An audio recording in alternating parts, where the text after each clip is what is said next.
دوستوں، بزرگوں اور بھائیوں، نبی رحمت صلی اللہ تعالیٰ علیہ وآلہ وسلم کی سیرت مبارکہ اور سرور کائنات علیہ الصلاۃ والسلام کے احوال شریفہ کا ذکر امت مسلمہ کے درمیان روز کیا جاتا ہے۔ جن لوگوں نے بھوک نہ دیکھی ہو انہیں کھانے کی قدر نہیں ہوتی، جن لوگوں نے گرمی نہ دیکھی ہو انہیں سردی کی خوبصورتی کا احساس نہیں ہوتا، خزاں سے جو گزرا ہی نہ ہو وہ بہار کی کیا قدر کرے گا۔ ہم نے وہ انسانی رویے نہیں دیکھے، وہ غلامی نہیں دیکھی، وہ آزمائش نہیں دیکھی، وہ ظلم، وہ جبر، وہ قہر نہیں دیکھا۔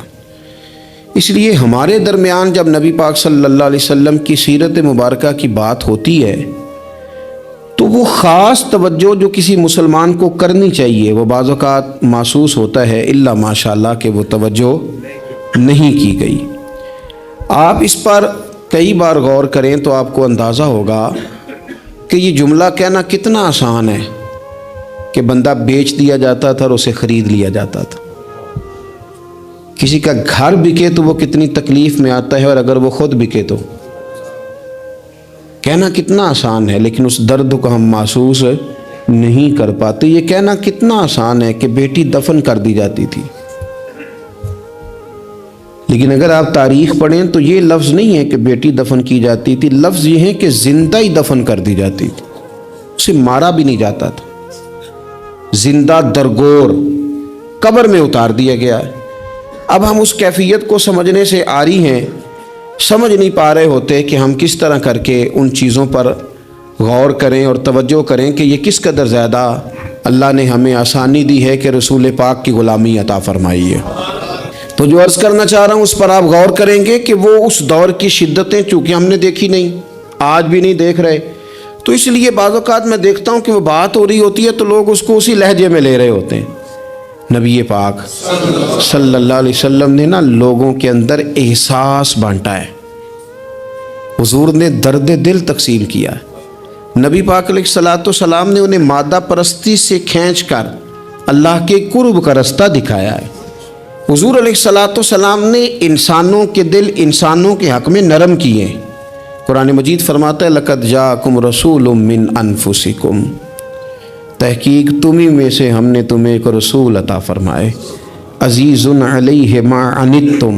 قرآن مجید کے لفظوں کا حسن دیکھیے، فرمایا تمہارا مشکل میں پڑنا میرے نبی کو تکلیف دیتا ہے، حریص علیکم، وہ تمہاری بھلائی چاہنے میں جلدی کرتے ہیں، وبالمؤمنین رؤوف الرحیم، مومنوں پہ رؤوف بھی ہیں اور رحیم بھی۔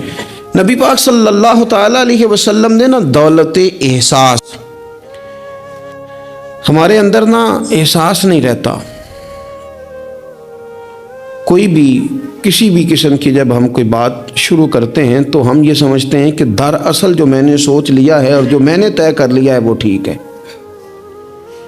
دوسروں کا جذبہ اور ان کے جذبات کا احساس وہ کرتے نہیں ہم، اور اگر کبھی نیکی کرتے بھی ہیں تو اس کو اتنا محدود کر لیتے ہیں، اپنے ذہن میں پہلے محدود کر لیتے ہیں کہ اس کا جو اسلام آفاقی پیغام نیکی کا دیتا ہے وہ ہمارے ذہنوں میں موجود ہی نہیں رہتا۔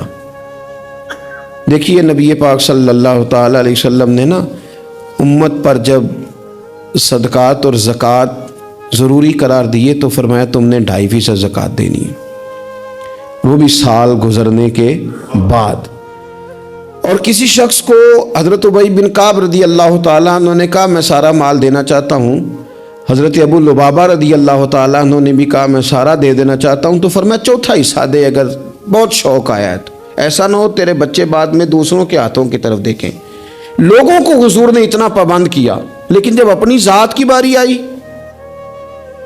تو کنز المال میں موجود ہے کہ ایک صحابی نے آ کے کوئی سوال کیا، یا رسول اللہ صلی اللہ علیہ وسلم مجھے کوئی چیز چاہیے، تو کریم فرمانے لگے اس وقت تو بظاہر میرے پاس موجود نہیں، ذرا لطف لیجئے گا بات کا۔ حضور فرمانے لگے فلاں دکاندار کے پاس جا اور میرے نام پہ ادھار لے لے، یعنی میرے نام پہ ادھار لے لے۔ وہ کہتے ہیں نا میرے ابا جی کا کھاتا چلتا ہے وہاں تو میں چیزیں لے لیتا ہوں، فرمایا میرے نام پہ تو ادھار لے لے، پیسے میں دے دوں گا۔ حضرت عمر بیٹھے تھے، انہوں نے کہا یا رسول اللہ صلی اللہ علیہ وسلم، اللہ ہمیں اس کا مکلف تو نہیں کرتا، لا یکلف اللہ نفسا الا وسعہا، ہے تو دے دو ورنہ پابندی نہیں۔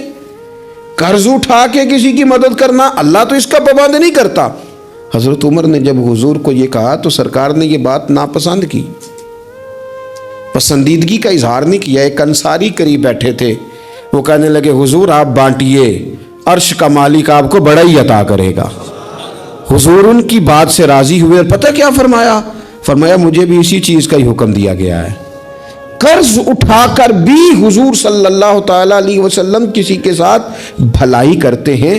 احساسات جب اس حد تک ہم نے پتہ کیا سمجھ لیا ہے کہ میرے ذمے میرے بچوں کے اخراجات ہیں، میرے بہن بھائیوں کے ہیں، اس کے علاوہ میری گلی میں، میرے محلے میں، میرے دوستوں میں، میرے رشتہ داروں میں کوئی بچہ کتنا بھی لائق ہو، پڑھے نہ پڑھے مجھے غرض نہیں، اسکول جائے نہ جائے مجھے غرض نہیں، کوئی اس کا کسی قسم کا بھی مستقبل بنے نہ بنے مجھے کیا لگے۔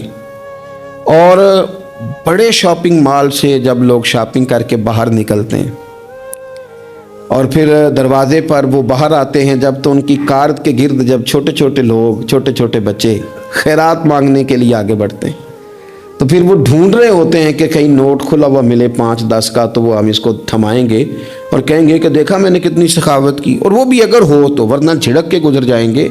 وہ احساسات جو آپ کے اپنے بچے کے لیے ہیں، وہ جذبات جو آپ نے اپنے سینے میں اپنے بیٹے کے لیے چھپائے ہوئے ہیں، آپ تو رحمت للعالمین نبی کے ماننے والے ہیں، آپ کس طرح ایک دائرے میں اپنے آپ کو بند کر کے بیٹھ گئے اور دوسروں کے بارے میں آپ نے وہ بات کی نہیں، وہ ذوق پیدا ہی نہیں کیا۔ بڑے درد سے کہتا ہوں، جب ہم کسی کے بچے کا عیب بیان کر رہے ہوتے ہیں تو دل پہ ہاتھ رکھ کے ایک دفعہ سوچنا چاہیے کہ اگر یہ بات میرے بچے کی ہوتی تو میں یوں ہی بیان کرتا، یہی لہجہ ہوتا میرا اس بات کو گفتگو کرنے کا جو میں کسی کے بارے میں اپنے گھر میں کر رہا ہوں، اور میں کہہ رہا ہوں کہ معاذ اللہ اس کے ابے نے حلال نہیں کما کے کھلایا اور اس کی اماں نے تربیت ٹھیک نہیں کی، تو یہ لوگ اس طرح کے، یہ کیا انداز میں اپنے گھر میں اختیار کرتا ہوں؟ تو میرے نبی پاک صلی اللہ تعالیٰ علیہ وسلم نے تو کہا ہے مومن ہوتا ہی وہ ہے جو اپنے لیے پسند کرتا ہے وہی بھائی کے لیے بھی پسند کرتا ہے۔ کئی دفعہ میرا بچہ لائق نہیں ہوتا پر میری بہن کا لائق ہوتا ہے، لیکن میرے پاس وسائل ہیں اس کے پاس نہیں ہے، کیوں نہیں میں اسے اپنا بچہ سمجھ لیتا؟ کیوں نہیں میں کہتا کہ چلو میں اپنی کچھ چیزیں وہاں صرف کر دوں اور وہی آگے نکل جائے؟ نبی پاک صلی اللہ علیہ وسلم کی سوچ کیا ہے؟ بخاری مسلم میں حدیث موجود ہے، حضرت خالد بن سعید بن عاص رضی اللہ تعالیٰ عنہ کی ایک بیٹی ہیں، چھوٹی سی بڑی پیاری، نام ہے ام خالد رضی اللہ تعالیٰ عنہ۔ حضور کے پاس نہ کہیں سے کچھ کپڑے آئے، چادریں آئیں، بڑے پیارے کپڑے تھے، حضور نے صحابہ میں بانٹے۔ ان میں ایک شال تھی، چادر تھی، اس پہ خوبصورت رنگوں کی کڑھائی ہوئی تھی۔ تو وہ چادر جب نکلی تو لوگوں کو بڑی بھلی لگی، تو حضور نے فرمایا تمہارا کیا خیال ہے میں کسے دوں گا؟ تو صحابہ چپ کر گئے، بھئی ہم کیسے بتا سکتے ہیں کہ محبوب کی چاہت کیا ہے؟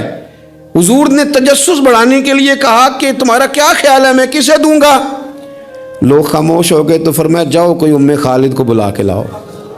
ان کے نہ والد وہاں موجود تھے، نہ چچا موجود تھے، نہ خاندان کا کوئی لوگ موجود تھا، فرمایا اس بچی کو بلا کے لاؤ۔ بچی بڑی پیاری تھی، اکثر آتی تھی تو حضور کی پشت پر نہ مہر نبوت تھی،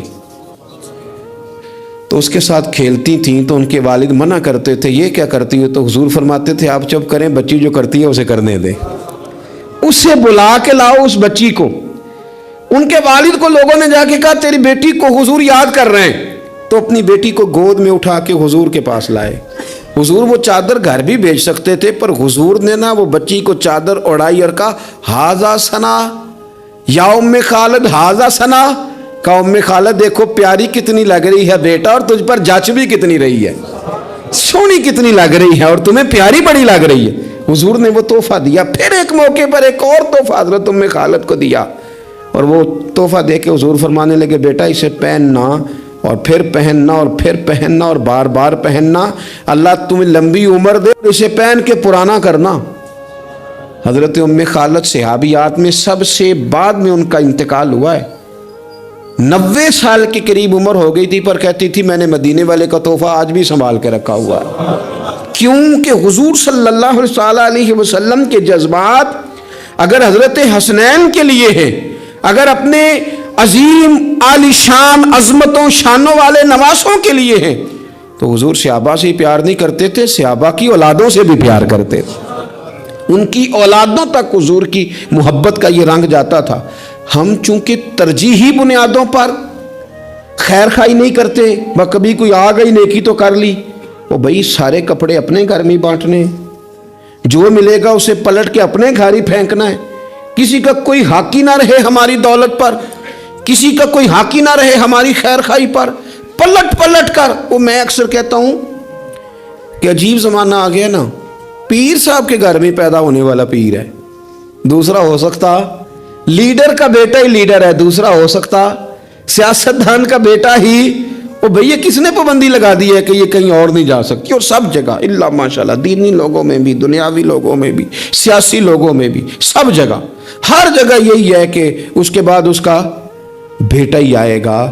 کوئی چیز باہر جانی نہیں چاہیے، جانے نہ پائے، ہر چیز گھر کے اندر رکھو۔ آپ نیکی کا جذبہ پیدا کریں۔ ہم نہ تھوڑا سا دوسروں سے ممتاز بن جاتے ہیں، کوئی بندہ کو نیکی کر لے تو اسے بھی بخار چڑھ جاتا ہے کہ میں نے کی تو ہے نا۔ کوئی بندہ تھوڑا سا عالم ہو جائے تو وہ کہتا ہے کہ میری ساری عزت کرو، تمہیں نہیں پتا کہ میں تھوڑا پڑھا ہوں۔ میری طرح کے بندے بڑی جلدی وہ اوپر اٹھ جاتے ہیں۔ اسی طرح کا معاملہ افسر کا ہے، اسی طرح کا معاملہ مالدار آدمی کا ہے، خود اپنا اعزاز بنا لیتے ہیں۔ رسول پاک کی یہ شان ہے کہ اللہ نے انہیں نبیوں کا امام بنایا ہے، اور بعد از خدا بزرگ توئی قصہ مختصر۔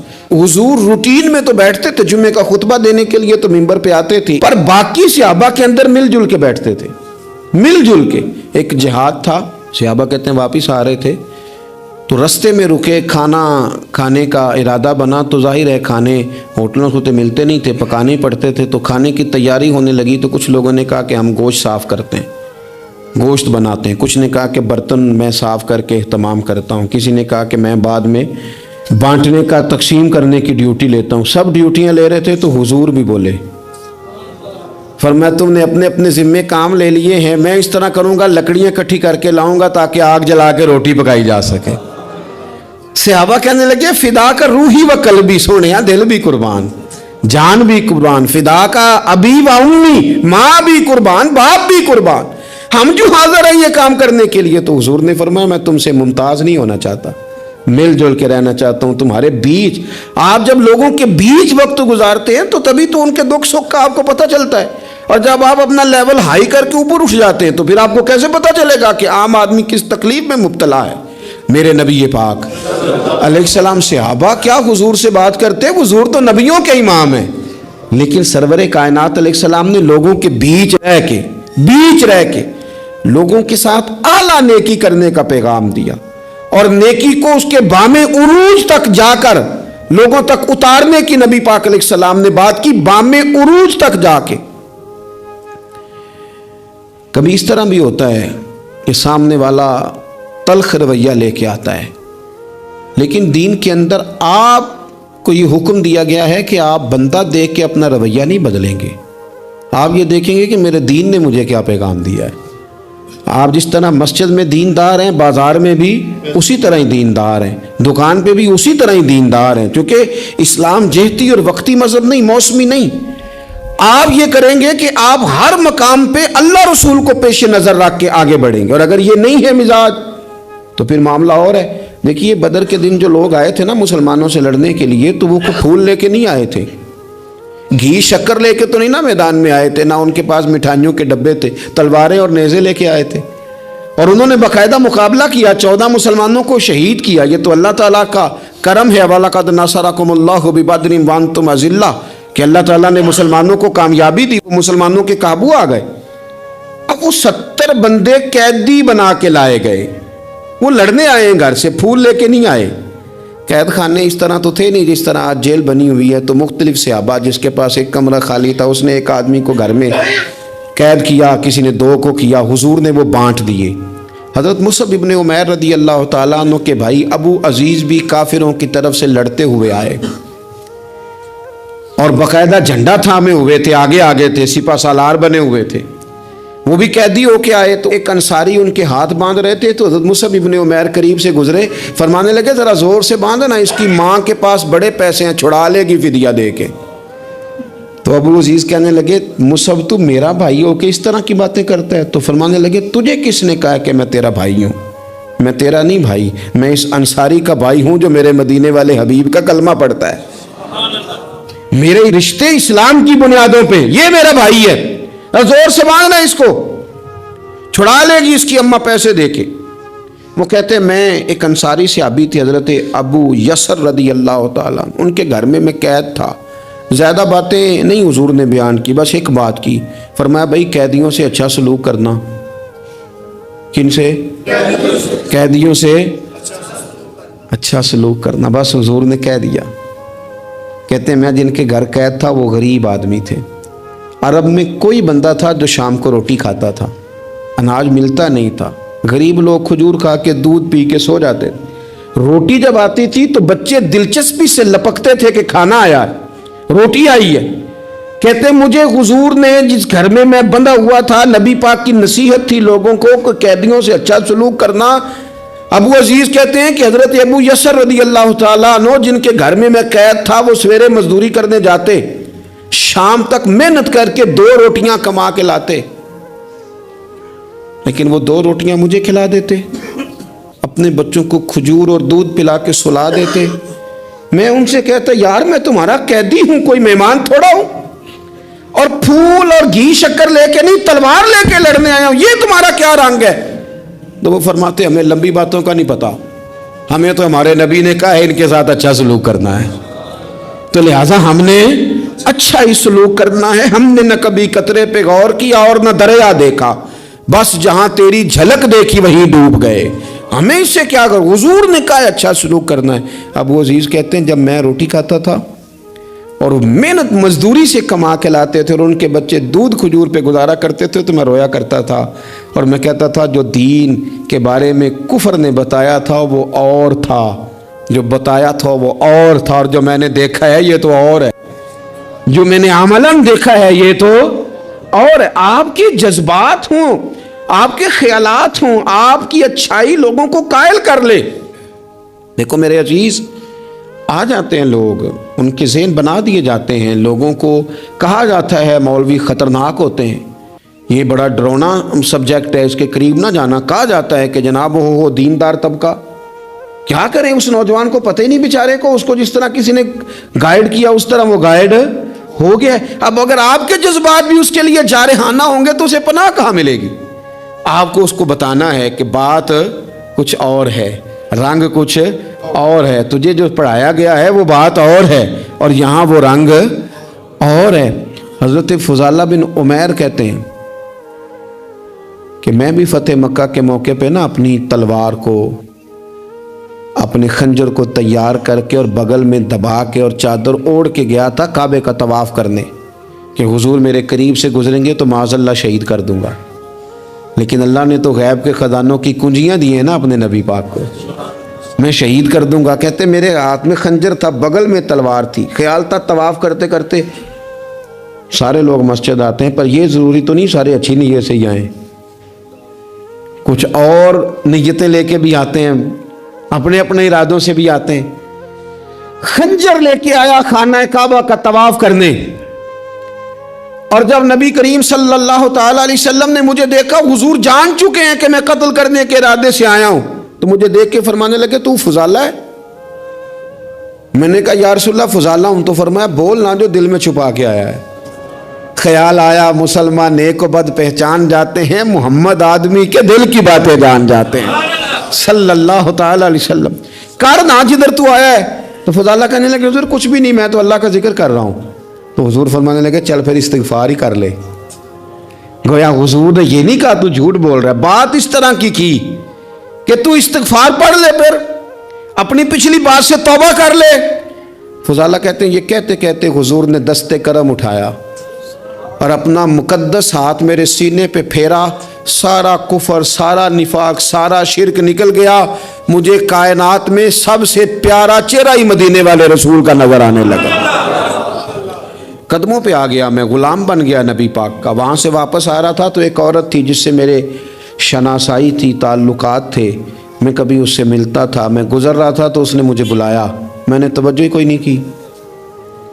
پھر کہنے لگی تو وہی فضالہ نہیں؟ میں نے کہا نہیں میں وہ نہیں، اب میں مدینے والے کا غلام بن گیا ہوں، اب میری نگاہوں میں جچتا نہیں کوئی، جیسے میرے محبوب ہیں ایسا نہیں کوئی۔ میرے رسول پاک صلی اللہ تعالی علیہ وسلم نا سامنے والے کے بارے میں رویہ دیکھیں نا، آپ ایک بات کو سمجھ لیں، اگر آپ اس کو سمجھ لیتے ہیں نا، اس میں تھوڑی سی نا وسعت آ جاتی ہے چیزوں میں۔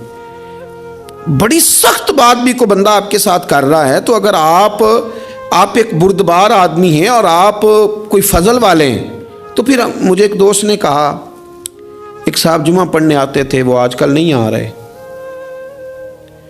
تو اس کے جواب میں کئی دلائل ہو سکتے تھے، وہ بڑا مصروف ہو گیا ہے، وہ بس اسی طرح کا ہے، بے وفا نکل آیا ہے۔ تو میں نے ان سے کہا یار ہم کو اتنے بڑے لوگ ہیں کہ روز ہی کو یہاں آئے، ٹھیک ہے جب جی چاہا آ گیا، جب نہیں چاہا تو نہ آیا، اس میں کیا کوئی ایسی بات، کوئی مسئلہ نہیں، پھر کیا نہیں آیا تو پھر بھی ٹھیک ہے۔ وہ بندہ دیکھتا ہی رہ گیا میرا چہرہ۔ ایک دفعہ مجھے ایک صاحب نے آ کے کہا کہ فلاں آدمی نے آپ کے بارے میں کوئی ایسی بات کی ہے، تو میں نے ان سے کہا میں اتنا بڑا بندہ ہی نہیں، انہوں نے نہیں کی ہوگی، ان کے پاس اتنا وقت ہی نہیں ہے مجھے ڈسکس کرنے کا، میں چھوٹا آدمی ہوں، وہ مصروف آدمی ہے۔ انہوں نے کہا نہیں انہوں نے کی ہے، اور میں نے کہا نہیں انہوں نے نہیں کی۔ کہنے لگے کی ہے، میں نے اگر کی ہے تو پھر آپ میرے ساتھ ہیں کہ ان کے ساتھ ہیں؟ کہنے لگے جی تو میں آپ کے ساتھ ہوں۔ پھر میں نے کہا اگر آپ میرے ساتھ تھے تو مجھے بتانے نہ آتے، اگر آپ سمجھتے تھے کہ میں ٹھیک ہوں تو پھر میری وکالت کر دیتے۔ آپ تھوڑا نرم رہیں، تھوڑا حوصلہ کریں، چیزوں کو سہنا سیکھیں۔ اگر آپ ہر وقت رد عمل پہ تیار ہیں تو پھر تو آپ کو لوگ کمزور کر دیں گے، بزدل ہو جائیں گے۔ دنیا میں سب سے کمزور وہ بندہ ہوتا ہے جسے چڑھایا جا سکتا ہے، جس بندے کو غصہ دلایا جا سکتا ہے، جو استعمال ہو جاتا ہے وہ کمزور پڑ جاتا ہے۔ کیوں اس طرح کا لہجہ اختیار کریں کہ جس کا دل کرے کوئی نئی بات سنائے اور ہمیں استعمال کر کے گزر جائے؟ کبھی نہیں۔ آپ کا حوصلہ اتنا بڑا ہو، رنگ اتنا بڑا ہو، طبیعت اتنی بڑی ہو۔ میرے حضرت صاحب رحمۃ اللہ علیہ کے پاس ایک صاحب آیا کرتے تھے، مرید بھی ہوئے، بعد میں بگڑ گئے وہ کسی وجہ سے، آنا جانا چھوڑ دیا۔ تو حضرت قبلہ رحمۃ اللہ تعالی علیہ سے لوگوں نے کہا حضور وہ نہیں آتے تو اب وہ گمراہ ہو جائیں گے۔ تو بڑی باتیں بھلی لگتی ہیں، بعض لوگ چوڑے ہو جاتے ہیں۔ تو حضرت صاحب رحمۃ اللہ علیہ فرمانے لگے اب توبہ کرو، کیوں گمراہ ہو جائیں؟ میں کوئی معیار ہدایت ہوں؟ میں کوئی معیار ہوں؟ نبی کو چھوڑ کے بندہ گمراہ ہوتا ہے، رسول کو چھوڑ کے کافر ہوتا ہے، یہ تم نے کیسی عجیب بات کر دی؟ فرمایا دعا کرو جہاں رہے رب اس پہ رحمت ہی فرمائے۔ ہم نہ دائروں میں بند ہو جاتے ہیں، ہم کہتے ہیں صرف جو میرے ساتھ ہے وہ ٹھیک ہے، تو جو باقی اربوں خربوں لوگ ہیں وہ کدھر گئے؟ آپ اپنا دل حوصلہ بڑا کریں، جب آپ کو لوگ غصہ دلانے پہ آ جائیں تو وہ آپ کو استعمال، ان کو پتہ چل جائے گا آپ استعمال کیسے ہوتے ہیں، آپ کس طرح استعمال ہوتے ہیں ان کو سمجھ آ جائے گی۔ میرے رسول پاک صلی اللہ علیہ وسلم نے پیار اس طرح کیا ہے، سیرت اس طرح بانٹی ہے کہ اس میں خیر خائی چھلکتی۔ میں نا اپنے دادا جی سے، اپنے نانا جی سے، پھر اپنے ابا جی سے، پھر اپنے محلے کے بزرگوں سے، پھر اپنے علاقے کے بڑوں سے ایک بات سنتا تھا تو میں کہتا تھا کہیں سے تو یہ آئی ہے نا، یہ ان کی اپنی پیدا کردہ تو نہیں نا۔ سادے لوگ، انگوٹھا چھاپ لوگ، اپنا نام بھی نہیں لکھ سکتے، پر وہ کہتے تھے اے تھی آ گئی ہے بوئے تھے، ہن موڑ سکتے؟ سمجھ آ رہی ہے میری بات کی؟ دروازے پہ بیٹی آ گئی ہے، اب کچھ ہو سکتا؟ یعنی کسی پارٹی سے سیاسی جنگ چل رہی ہے، لڑائی پورے عروج پہ ہے، ووٹ نہیں دینے، طے ہو گیا برادری کا فیصلہ، تو وہ الیکشن کے دنوں میں وہ بھی بڑے متحرک ہوتے ہیں، وہ پتہ کر لیتے ہیں بچی کہاں شادی ہوئی ہے، وہاں چلے جاتے ہیں، جا کے فٹافٹ چاچا جی بھی بن جاتے ہیں، بیٹا میں تیرا چاچا ہوں، میں آیا ہوں، ابا کے سامنے میری سفارش کر۔ تو بیٹیاں کئی دفعہ آ جاتی تھیں، تو اب بڑے بوڑھے کیا کہتے تو کہتے تھے بیٹی آ گئی ہے دروازے پہ، وہ کیا کرے؟ میں سوچتا تھا کہ چلو یہ بات انہوں نے پڑھی نہیں، سنی نہیں، انہوں نے سیکھی نہیں، پر یہ کوئی فیض ہے جو سینہ بسینہ آ رہا ہے، کہیں تو یہ چیز تھی جو اس طرح آئی ہے کہ یعنی سمجھدار آدمی ہے، وزادار ہے۔ وہ بیٹی کو کہہ بھی سکتا ہے کہ پتر تو سیانی نہیں، تو سمجھدار نہیں، تو وہاں نہیں جہاں میں ہوں، میں تیرا دادا ہوں، لیکن وہ یہ بات ہی نہیں کرتا، کہتا بیٹی آ گئی ہے۔ تو پھر ایک حدیث پڑھی تو سمجھ آئی کہ نہیں یہ فیض ہے رسول پاک کا، یہ بات نا مدینے کی گلی سے چلی ہے، جو گلی گلی مسلمانوں کے سینے میں جا بسی ہے۔ نبی پاک صلی اللہ تعالی وسلم کی چچا زاد بہن ہے حضرت ام ہانی، حضرت مولا علی شیر خدا رضی اللہ تعالیٰ عنہ کی سگی بہن، جن کے گھر سے حضور معراج کرنے گئے تھے۔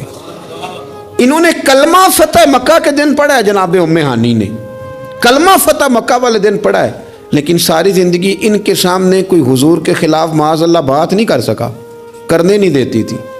لوگ کہتے تھے تو کلمہ نہیں پڑھتی، کہتے وہ میرا اور میرے نبی کا معاملہ ہے، پر تم حضور کے بارے میں بات کرو، میرے بھائی کے بارے میں تمہیں کرنے دیتی ہوں، سوال ہی نہیں پیدا ہوتا۔ ان کے شوہر بھی مسلمان نہیں ہوئے، فتح مکہ والا دن بھاگ گئے۔ ان کے رشتے میں کچھ دیور تھے سسرال کے رشتوں میں سے، وہ تو اتنے سخت کافر تھے، اسلام کے دشمن تھے، لیکن حضور جب فتح مکہ پہ گئے تو بڑے بڑے لوگوں نے دعوت دی، پر حضور ان کے گھر میں گئے، نفل بھی وہیں پڑے، روٹی بھی وہیں کھائی، وہاں رہے۔ حضور وہاں سے تشریف لے گئے ایک اور جگہ، تو اعلان ہوا کہ ان کے وہ جو دو دیور ہیں جناب ام ہانی رضی اللہ تعالیٰ عنہ کے، ان کو نہ جہاں ملے مار دیا جائے۔ اب انہیں ڈھونڈ کون رہا ہے؟ مولا علی خود ڈھونڈ رہے ہیں، حالانکہ وہ رشتہ دار ہیں، حضرت علی نے تلوار پکڑی ہے، جہاں ملیں گے مار دوں گا۔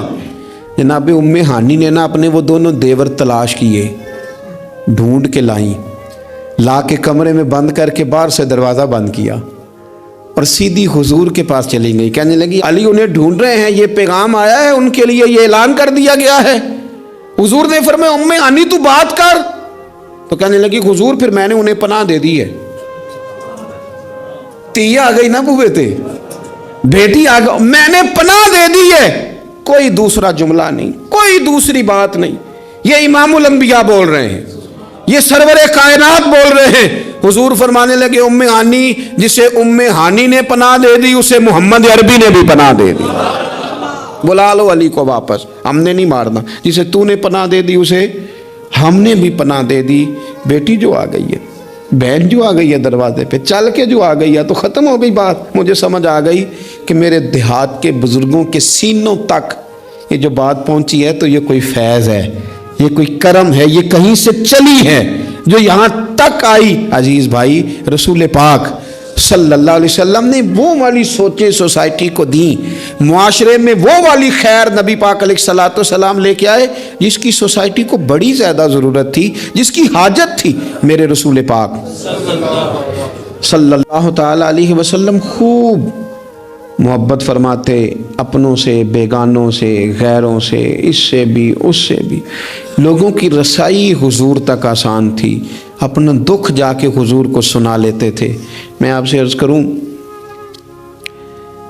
پہلے تو دکھ سنتا کوئی نہیں، اور اگر کوئی سننے لگے تو سنانے والا سناتا نہیں۔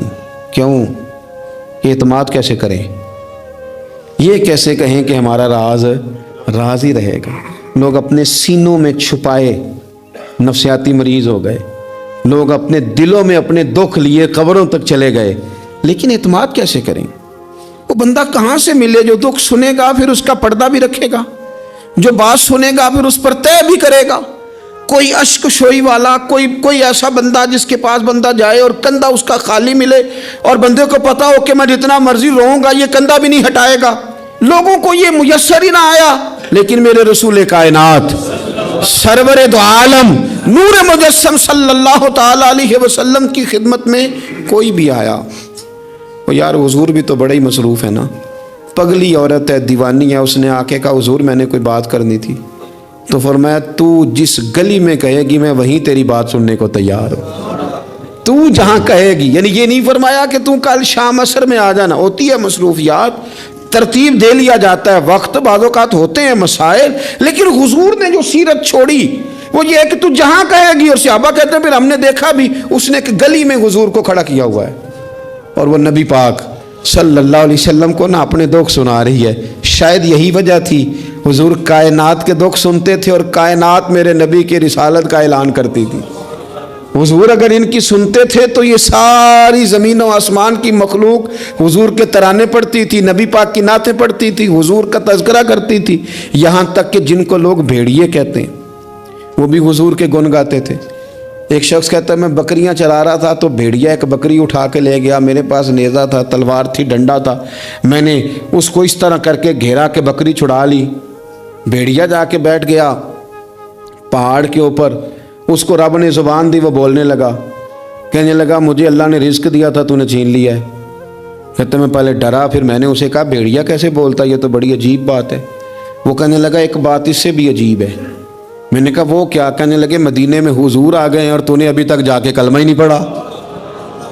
وہاں حضور آ گئے اور تو نے، یہ اس سے بھی عجیب بات نہیں، بھیڑیا بول رہا ہے کائنات کے جب حضور نے، یہ جو پوری دنیا میں لوگوں نے یا رسول اللہ یا رسول اللہ یا رسول اللہ کی صدا بلند کی، اور یہ ذرہ ذرہ بھی عید میلاد پہ حضور کے ترانے پڑھتا نظر آیا، تو یاد رکھو حضور نے اپنی مدثر کی چادر پھیلائی ہی اتنی ہے کہ دھرتی ساری کے دکھ حضور نے سمیٹ لیے۔ اللہ کے رسول صلی اللہ علیہ وسلم نے اپنی چادر نور میں لے لیا سب کو۔ پر میں کیا کروں، میری ملت کا جوان اگر کبھی موبائل سے گردن اٹھائے گا تو باپ کا حال پوچھے گا نا، وہ اگر کبھی مووی سے اپنے آنکھیں سائیڈ پہ کرے گا تو اماں سے پوچھے گا نا کہ آپ کو کوئی تکلیف تو نہیں ہے۔ اس طرح کر کے دنیاوی مشاغل اور مسائل میں ہم الجھ گئے ہیں، اور کوئی فائدہ بھی نہیں اٹھا پا رہے، کچھ بھی نہیں ہے، کچھ بھی نہیں ہمارے، ہم نے کوئی نفع نہیں حاصل کیا، الجھتے ہی جا رہے ہیں۔